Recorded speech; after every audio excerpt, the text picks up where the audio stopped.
Hello जी, की हाल चाल है जी। सारे दा महिंद्रा स्कॉर्पियो गाड़ी का म्यूजिक, उसकी जो बेस है वो कैसे कम ज़्यादा की जाती है, या महिंद्रा स्कॉर्पियो गाड़ी का जो ये म्यूजिक सिस्टम है इसका और भी क्वालिटी वाला साउंड कैसे कर सकते हैं, कैसे इसकी सेटिंग करनी है जिससे ये और भी अच्छा साउंड दे।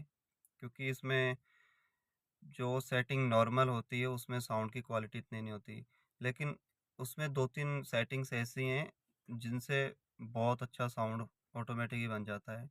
तो मैं आपको वही बताऊंगा भी आपको कौन सी सेटिंग करनी है महिंद्रा स्कॉर्पियो में, जिससे अपना जो म्यूजिक सिस्टम है इसमें और भी क्वालिटी आ जाए। तो चलिए मैं आपको दिखाता हूँ। सबसे पहले तो हम ऑन करते हैं।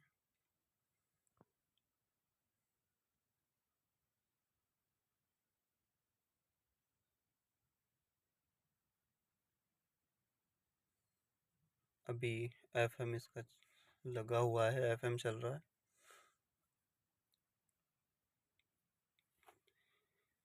महिंद्रा स्कॉर्पियो गाड़ी का जो ब्लूटूथ है वो कैसे कनेक्ट किया जाता है वो मैंने वीडियो पहले ही बना के रखी हुई है। मैं उसका लिंक इसके डिस्क्रिप्शन में दे दूंगा। अगर पे आपको ब्लूटूथ कनेक्ट करना नहीं आ रहा है तो आप मेरी वीडियो देख सकते हैं, उसमें आपको पूरा पता लग जाएगा किस तरह से ब्लूटूथ कनेक्ट करना है। अब बात करते हैं इसके म्यूज़िक सिस्टम की। मैं इसमें आपको सारी चीज़ बता दूंगा। इसके जो दो स्पीकर आगे हैं, दो स्पीकर इसमें पीछे हैं, चार स्पीकर नहीं महिंद्रा स्कॉर्पियो में होते हैं। आप चाहो तो पीछे वाले जो स्पीकर हैं उनकी आवाज़ कम कर सकते हो। भाई पीछे अगर कोई बोलता है आपको भाई इनकी आवाज़ कम करो, और आपको अच्छी आवाज़ में म्यूजिक सुनना है, आपको आवाज़ भी अच्छी चाहिए और पीछे वालों को कम चाहिए, तो वो भी सिस्टम मैं आपको बता दूंगा। या फिर जिस सीट पे आप बैठे हुए हो, आप ड्राइव कर रहे हो, सिर्फ उसी की स्पीकर की जो आवाज़ है वो आपको अच्छी चाहिए, ज़्यादा चाहिए, और बाकी स्पीकर हैं जो सब उनके बिल्कुल कम हो जाए ऑटोमेटिक, ये सारी चीज़ें मैं आपको बता दूंगा। अगर साइड वाला कहता है भी आवाज़ कम करो तो उसकी आवाज़ कम कर दो। पीछे वाले कहते हैं उनकी आवाज़ कम करनी है, आप उनकी भी आवाज़ कम कर सकते हो।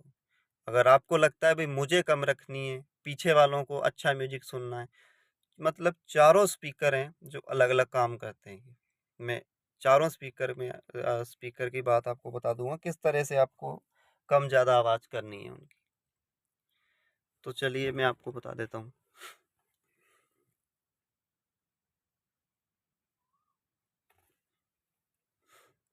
ये जो हमारा बटन आप देख रहे हैं सेल, इसको प्रेस किया, फर्स्ट में वॉल्यूम ही रहती है। भाई आप जब हमारी गाड़ी चालू होती है, जब यहाँ म्यूजिक सिस्टम चालू रखते हैं तो कितनी ऑटोमेटिक जो वॉल्यूम है वो कितनी हो, तो हम इसको वहाँ से सेट कर सकते हैं। सेट यहाँ से हम कितनी रखनी है। उसके बाद उसके बाद हम चलते हैं।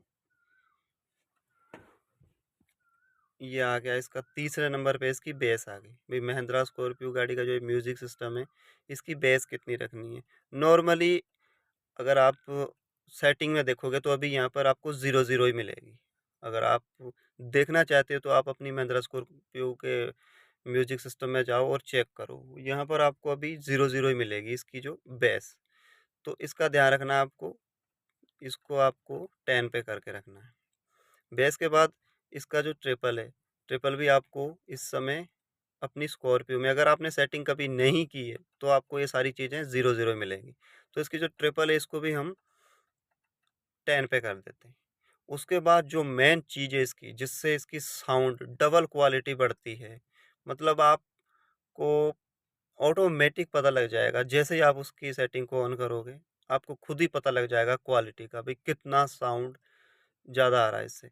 तो चलिए, ये बेस हो गया था, ये ट्रिपल। उसके बाद ये डीएसपी ऑफ, इससे हम भाई म्यूजिक में चेंज कर सकते हैं साउंड में। भाई डीएसपी अभी तो ऑफ है। उसके बाद हम पॉप रख सकते हैं, क्लासिक रख सकते हैं, रॉक रख सकते हैं, जैसे जैसे आपको मतलब आवाज़ अच्छी लगती है, पॉप, क्लासिक, रॉक ये रख सकते हैं। नहीं भी रखना हो तो इसकी कोई दिक्कत नहीं होती, इसको आप डीएसपी ऑफ करके रखें। उसके बाद मेन जो बात है वो आती है लाउड। ये आ गया लाउड ऑन। ये नॉर्मली जितनी भी नई स्कॉर्पियो हैं या पुरानी स्कॉर्पियो हैं, सब में जो लाउड का ये ऑप्शन है, ये सब गाड़ियों में ऑफ है। अगर आप सेटिंग करवा लेते हो तो अच्छी बात है, नहीं करवाई तो आप चेक करना भी ये जो लाउड है, ये आपकी स्कॉर्पियो में ऑफ है, तो इसको ऑन कर दो बस। इसके ऑन करने से ही आपको डबल साउंड, ऑटोमेटिक ही डबल साउंड आने लग जाएगा। ये लाउड ऑफ, ये लाउड ऑन कर देना, जिसमें ही आपको डबल साउंड आ जाएगा। ये सबसे मेन चीज़ है महिंद्रा स्कॉर्पियो के म्यूजिक सिस्टम की, तो आपको याद रखनी है ये चीज़, लाउड ऑफ है, इसको ऑन करना। उसके बाद एफ-ए-डी, ये हमारे स्पीकर आ गए। अब मैं आपको दिखा भी देता हूँ, ये 4 स्पीकर स्क्रीन पे शो हो रहे हैं। चलिए हम आपको लेके चलते हैं अभी एफ-ए-डी। चलिए, तो ये देखिए जैसे मैं इसको बढ़ाऊँगा तो ये आगे के दोनों स्पीकर अब काम करने लग गए। आप देख रहे हो जैसे-जैसे मैं कम करता हूँ, ये चारों स्पीकर इस टाइम चारों स्पीकर काम कर रहे हैं। अब मैं जैसे-जैसे बढ़ाता जाऊँगा, पीछे वाले जो स्पीकर हैं उनकी आवाज़ कम हो जाएगी, और पूरी अगर 9 10 पे कर देंगे तो सिर्फ़ आगे वाले स्पीकर काम करेंगे, पीछे वाले नहीं। और अगर चाहते हो पीछे वाला थोड़ा-थोड़ा काम करे तो आपको हल्का-हल्का सा 6, 5, 4 इस पे रख सकते हो। ठीक है? इससे तो हो गया हमारे आगे और पीछे के स्पीकर उम, कम ज़्यादा करने के लिए। उसके बाद हम फिर आगे वाले को करते हैं लेफ्ट राइट। ये लेफ्ट राइट हमारे स्पीकर आ गए। Left and right. अब जैसे ही हम इसको प्लस करते हैं, तो आप देखना कि राइट साइड के जो स्पीकर हैं दोनों, वो शो हो रहे हैं। मतलब कि राइट साइड के स्पीकर ही इस समय चल पाएँगे और उनमें से आवाज़ आ पाएगी। जो लेफ्ट साइड के स्पीकर हैं, वो इतने इतने से बाद बंद हो जाएँगे। जैसे ही हम 8-7 पे करते हैं, हल्की-हल्की आवाज़ लेफ्ट साइड के स्पीकर में आने लग जाएगी। और अगर हम चाहते हैं कि पूरा लेफ्ट साइड के ही चलें, राइट साइड के दोनों ही बंद हो जाएँ, तो हम इसको उल्टा कर देंगे। तो जैसे हम इसको उल्टा करते हैं, ये देखिए, अब ये राइट साइड के बंद हो गए और ये लेफ्ट साइड के चल गए। तो ये इसी तरह से हम स्पीकरों की भी सेटिंग कर सकते हैं। तो मेन जो बात थी, एक तो इसके बेस भी आपको 10 रखना है, ट्रिपल भी आपको 10 रखनी है। इसको इसकी कोई दिक्कत नहीं है। चीज़ जो लाउड, ये सबसे मेन चीज़ है। लाउड को आपको ऑफ नहीं रखना है, इसको ऑन ही रखना है। फिर आप एक बार चेक करके बताइए और कमेंट करके बताइए भी वाक़ई क्वालिटी में मज़ा आया है या नहीं आया। और अगर आप नए आए हो तो सब्सक्राइब ज़रूर करके जाना यार चैनल को, और कमेंट करके ज़रूर बताना यार अगर फ़ायदा हुआ तो। Thank you.